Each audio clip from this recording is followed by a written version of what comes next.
Young men in this generation have some of the worst mental health conditions that has ever been compared to last generation and any other generation. It has never been this bad and severe. Imagine a young man in today's generation got gyno tees fucking poking through his shirt because his hormone levels are so fucked up and he has so much estrogen. He keeps on procrastinating and scrolling on social media for hours and hours until he sees Andrew Tate short telling him to stop being lazy. He is, listen to his life story, listen to what he does on a day-to-day basis, and they would feel nothing but fucking shame. So, he gets motivated, goes to the floor and does one push-up and falls asleep on his carpet. He watches a Hamza video which tells him the good habits that will make him more like a man, like going to the gym and eating healthy. But he says he's busy and he will start his nofap tomorrow. He buys a chocolate bar and he copes saying it's high in protein. Look at the back. 30 grams of sugar, 3 grams of protein. And he's like, I'll start after New Year's, my healthy diet. New year, new me. You might have similar traits to this young man. And the problem for these is so simple yet so easy to get rid of. And that is poor mental health. When you improve your mental health, you don't fap 6 times a day. You don't play video games 12 hours a day. It's only the people that have shit mental health that are doing all these bad habits so much. If you had good mental health, your willpower will go up, you would socialize more, and you just wouldn't want to do the bad habits as much. Improving your mental health will help you so much with doing the good habits. And when your mental health goes bad, you also do the bad habits. So, your priority should be your mental health.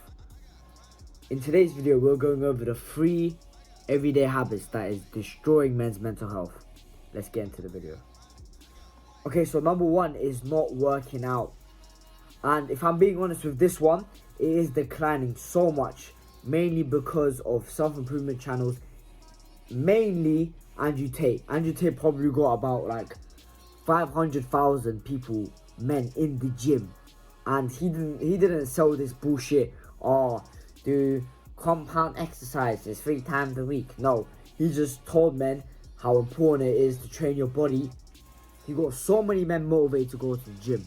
Working out in itself boosts dopamine, adrenaline, and mental toughness. And you have to be doing resistance training. Cardio is good for your health and you should be doing cardio, but as a man you need to be doing some kind of resistance training to get the body you want. We derive from our ancestors, right? Was the cavemen sitting down doing nothing all day? No, they were going out hunting in the wild, in the sun. What are we doing now? Staying home all day. If you are a young man with lower belly fat and skinny arms and you're doing nothing to get rid of it, then that's a disgrace.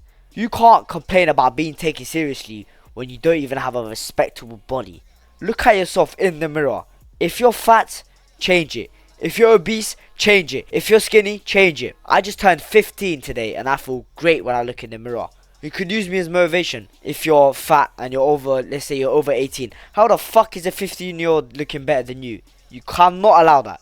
Number 2 is social media. Social media fucks with your mental health because you're comparing yourself with other people. For example, if you go to the gym a lot, you probably are into that gym space and the gym influencers, and you see their bodies. You don't notice that that's the perfect lighting, the best pump, and a lot of the time it's either they have the best genetics or they're on steroids, and you're comparing yourself to them when you don't have all 3 of those things, and most of the time you might have 1 or 2. And I'm not gonna put porn as a separate one because they're basically the same thing nowadays. If you go on social media, it's basically just softcore porn. It's fucking evil what they do. TikTok is fucking evil. Don't forget that social media fries your dopamine receptors, which you doing the hard work doesn't feel good after you've done these things. Number 3 is fapping. When you fap, your dopamine goes so high. And a lot of people get dopamine confused. Dopamine is not pleasure. Dopamine is actually the pursuit to pleasure. So it's not you having the release when you're fapping that gives you the pleasure. It's you going towards that. It's you wanting to do it and doing it. So it's basically motivation. And fapping increases that so much.